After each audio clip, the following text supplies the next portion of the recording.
అమ్మ నమస్తే. శ్రీమాత్రే నమః. శ్రీమాత్రే నమః. అమ్మ స్కూళ్ళు ప్రారంభం అవుతున్నాయి. అయితే ఇంతకు ముందు అంతా కూడా ఇల్లుని చూడు ఇల్లాలని చూడు అనేవాళ్ళు. కానీ ఇప్పుడు అందరూ కూడా పిల్లల్ని చూసి తల్లిని అంచనా వేస్తూ ఉన్నారు. అంటే వాళ్ళు పెరిగే క్రమాన్ని, వాళ్ళ కాన్ఫిడెన్స్ని కానీ, వాళ్ళు పెద్దలకి మర్యాద ఇచ్చేది కానీ ప్రతిదీ తల్లి వల్ల వస్తుంది అని చెప్పేసి అంటూ ఉంటారు. అలాగే పిల్లల వ్యవహారంని బట్టి అంటూ ఉంటారు. ఇప్పుడు ఇంకా స్కూల్ ప్రారంభం అవుతున్నాయి కాబట్టి ఆ స్ట్రెస్ అనేది ఎక్కువగా ఉంటూ ఉంటుంది తల్లిదండ్రులు. పిల్లలు రోజువారీ జీవితంలో కొన్ని మంత్రాలు కానీ నామాలు కానీ ఎంతో ఉపయోగపడతాయి అని చెప్పేసి మీరు అనేక సందర్భాల్లో చెప్తూ వచ్చారు. సో ఇప్పుడు మళ్ళీ అలా స్కూళ్ళు ప్రారంభమయ్యే సమయంలో అలా పిల్లలకి నేర్పించాల్సిన ఏమన్నా శ్లోకాలు ఉన్నాయంటారా? తప్పకుండా తెలియజేస్తానమ్మా. చాలా ఉన్నాయి, అందులో కొన్ని తప్పకుండా తెలియజేస్తాను. ఆర్బీసీ ఆధ్యాత్మ ఛానల్ వీక్షిస్తున్న ప్రేక్షకులందరికీ శ్రీమాత్రే నమః. పొద్దున్నుంచి రాత్రి వరకు పడుకునేటటువంటి శ్లోకాలు ఉన్నాయా అంటే, ఎందుకంటే మన ధర్మం ఏం చెప్పింది, అహం బ్రహ్మాస్మి నువ్వే భగవంతుడు అని చెప్పిందిగా. లేచింది మొదలు ఆ భగవతత్వాన్ని నీలో చూసుకోవడమే అంతర్ముఖులు అవ్వడం. ఈ శ్లోకాలు అసలు నిద్ర లేవగానే ఏది చదువుకోవాలి, చాలా ముఖ్యమైన ప్రశ్న అమ్మ. ఇప్పుడు తరం పిల్లల నుంచి పెద్దల వరకు తెలుసుకోవాల్సినటువంటి ప్రయత్నం. ఎందుకంటే మనం నిద్ర లేచే సమయంలో మన ఆలోచనలు, మనం మాట్లాడే మాట ప్రతిదీ ఇంపార్టెంట్ అంటారు కదా. మరి అలాంటప్పుడు దేవుణ్ణి స్మరించుకుంటూ లేచినప్పుడు ఆ రోజంతా కూడా పాజిటివ్గానే గడుస్తుంది అని చెప్పుకోవచ్చు. అలాంటప్పుడు మనం దేవుణ్ణి తలుచుకోవడమే కాకుండా ఒక నామం ఏదైనా చెప్పుకోవాలి అంటే అది సులభంగా ఉంటే ప్రతి ఒక్కళ్ళకి కూడా ఉపయోగపడుతుంది. దీని మీద కళ్ళమణి కథ అని ఒకళ్ళు ఉన్నారమ్మా, ఒక అమ్మాయి ఉంది.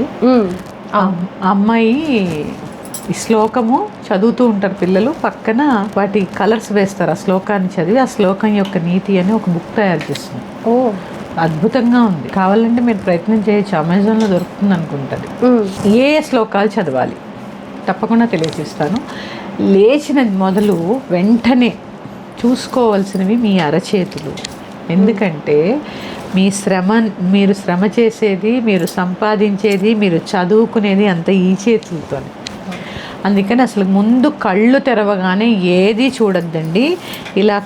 ఇలా చేతులు రబ్ చేసుకొని మీ అరచేతుల్ని మీరు చూసుకోవాలి. చూసుకొని కరాగ్రే వసతే లక్ష్మి, డబ్బులు ఎలా లెక్క పెడతాం, ఇలా ఇలా ఇలా కర మధ్యే సరస్వతి, పెన్ ఎలా రాస్తాం చూడండి, సగానికి ముడిచి రాస్తాం. కరమూలే స్థితే గౌరీ, గౌరీ అంటే శక్తి, పిడికిలు ఎలా బిగిస్తాం, ఇలా బిగిస్తాం. అంటే ఏదైనా సంచి పట్టుకోవాలన్నా పిడికిలు బిగించాల్సి. అంటే ఇక్కడ చూడండి, నీ శక్తే భగవతత్వం, నీలోనే భగవంతుడు ఉన్నాడు అని మన ధర్మం చూడండి ఎక్కడి నుంచి మొదలైందో. లేవగానే ఏం చేస్తాం, శ్లోకం మొత్తం చెప్తున్నాను నేను. కరాగ్రే వసతే లక్ష్మీ, కరమధ్యే సరస్వతి, కరమూలే స్థితే గౌరీ, ప్రభాతే కరదర్శనం. ఆ ఉదయం ప్రభాతే అంటే ప్రభాత కాలంలో నువ్వు లేవగానే కరదర్శనం, నీ చేతుల్ని దర్శనం చేసుకుని నీ చేతుల్లోనే ఆ మహాకాళి, మహాలక్ష్మి, మహాసరస్వతి కొలువై ఉన్నారు. నీ చేతుల్ని చూసుకుని ముందు లేవాలి. తర్వాత కాలు కింద పెడతాం. భూదేవిని మనము భూమాతగా, భూలక్ష్మిగా కొలుస్తూ ఉంటాం. మరి ఎన్నిసార్లు ఆవిడని కాలుతో తంతూ ఉంటాము, ఎన్ని రకాలుగా ఎంత చెత్త వేస్తూ ఉంటాము ఆవిడ మీద. ఆవిడకి ఎంత ఓర్పు, అన్ని భరిస్తుంది, అన్ని తల్లో కలిపేసుకుంటుంది. శుద్ధం వేసినా కలుపుకుంటుంది, అశుద్ధం వేసినా మరి అలాంటి తల్లికి కనీసం ఆవిడ తలుచుకోవాలి కదా. కాళ్ళు కింద పెట్టగానే ఏం చదవాలి, సముద్రవసనే దేవి పర్వతస్థన మండలే విష్ణుపత్ని నమస్తుభ్యం పాదస్పర్శం క్షమస్వమే. నేను నా కాళ్ళతో ఇష్టం వచ్చినట్టు తన్నుతున్నానమ్మా, నన్ను క్షమించు. నువ్వు ఏం చేసినా, వ్యర్థం వేసినా, చెత్త వేసినా, పువ్వుల మొక్కలు వేసినా, ఆఖరికి నిర్గంధాలు వేసినా, ఏమైనా స్వీకరిస్తున్నావు.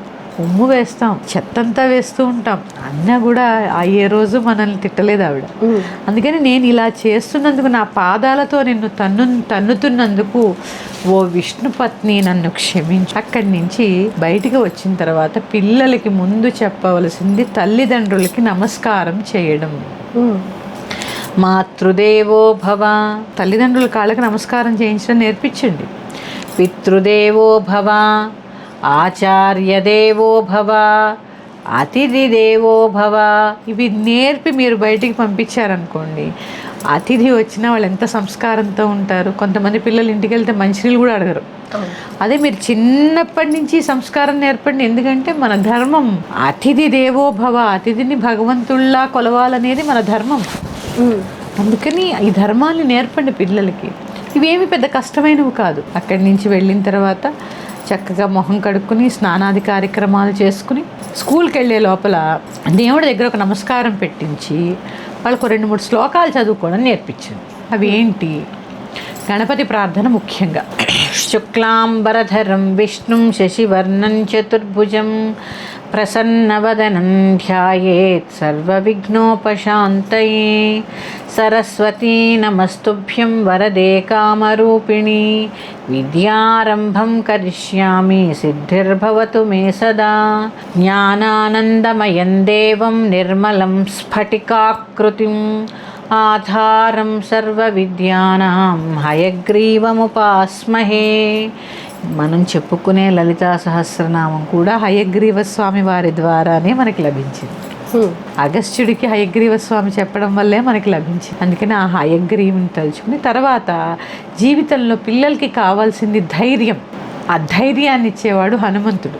అందుకని మనోజవం మారుతతుల్య వేగం జితేంద్రియం బుద్ధిమతాం వరిష్టం వాతాత్మజం వానరయోధ ముఖ్యం శ్రీరామదూతం శిరసార్నమామి.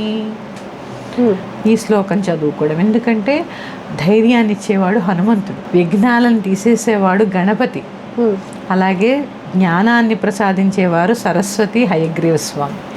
ఇట్లా ఇది వాళ్ళకు ఒక దినచర్యగా ప్రతిరోజు చదువుకోవడం నేర్పించండి.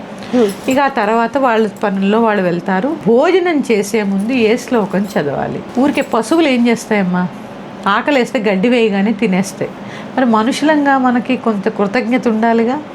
ఆ భగవంతుడు ఇచ్చిన ప్రసాదాన్ని ప్రసాదంలాగే భుజించాలి, ఆయనకి పెట్టే మనం తినాలి. అందుకే 2 చేతులు జోడించండి. శ్లోకాలు ఈ వీడియో పెట్టుకుని మీకు చెప్పడం రాకపోతే వాళ్ళకి నేర్పించండి. అందుకే చాలా నెమ్మదిగా చెప్తున్నాను. బ్రహ్మార్పణం బ్రహ్మహవిః బ్రహ్మాగ్నౌ బ్రహ్మణాహుతం బ్రహ్మైవ తేన గంతవ్యం బ్రహ్మకర్మ సమాధినా అన్నపూర్ణే సదా పూర్ణే శంకరః ప్రాణవల్లభే జ్ఞానవైరాగ్య సిద్ధ్యర్థం భిక్షాం దేహి చ పార్వతీ. ఈ శ్లోకాలు చెప్పించండి. ఇక రాత్రి పడుకునే ముందు చాలామంది పీడకలలు వస్తూ ఉంటాయి, కథలు చెప్తారు, వాళ్ళు చదువంతా అయిపోతుంది. ఈ పడుకోకన్నా ముందు సంధ్యా సమయం ఉంటుందమ్మా. ఈ సంధ్యా సమయంలో కూడా ఒక నమస్కారం చేయించి చక్కగా మీరు కూడా ఒక దీపారాధన చేసి లక్ష్మీం క్షీరసముద్రరాజతనయాం ఆ శ్లోకం, ఈ శ్లోకం అందరికీ వచ్చే ఉంటుంది. ఆ శ్లోకం చదువుకుని శాంతాకారం భుజగశేనం, ఇది సర్వమంగళ మాంగళ్యం, ఇవి మీరు చదువుకోండి. మీ పిల్లలు వింటే వస్తుంది. ఇవి మీరు చదువుకోండి, వాళ్ళని కూడా పక్కన కూర్చోబెట్టుకోండి. ఇక రాత్రి పడుకునే ముందు మళ్ళీ హనుమంతుడిని తలుచుకోవాలి.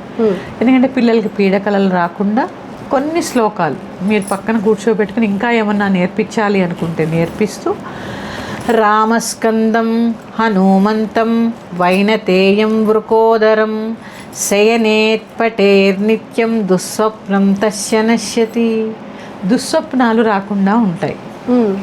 అందుకని ఈ శ్లోకాలు ఇది ఒక టైం టేబుల్ లాగా తయారు చేసుకుని, పెద్ద సమయం ఏం పట్టదమ్మా. ఇప్పుడు నేను చెప్పినప్పుడు చాలా పెద్దగా అనిపిస్తే కానీ రోజు చదివితే 2-3 నిమిషాలు పడతాయి అంతే కదా. ఇది మీ పిల్లల యొక్క దినచర్యలో భాగంగా చేస్తే అమ్మా, వాళ్ళకి ఏదైనా కష్టకాలం వచ్చినప్పుడు ఈ భగవంతుడి కృపంతా వాళ్ళ మీద ఉంటుంది. వాళ్ళ ఆలోచన విధానం కూడా మారిపోతుంది, అన్నిటిలో శ్రద్ధ వస్తుంది. పుస్తకాన్ని మనం చూడండి అమ్మా, పుస్తకాన్ని సరస్వతీదేవిని ఎక్కడ పడితే అక్కడ పడేయం. అంటే ప్రతి దాని యందు వాళ్ళకు ఒక శ్రద్ధ వస్తుంది, మన ధర్మం విలువ తెలుస్తుంది. పరాయి ధర్మంలోకి వెళ్ళాలంటే కూడా వాళ్ళకి, ఎందుకంటే నేటి బాలలే రేపటి పౌరులు. ఏ పని చేయాలన్నా ఇది మంచి చెడు అని విచక్షణ జ్ఞానం వస్తుంది. అన్నిటికన్నా ముఖ్యంగా పెద్దల్ని గౌరవించడం వస్తుంది.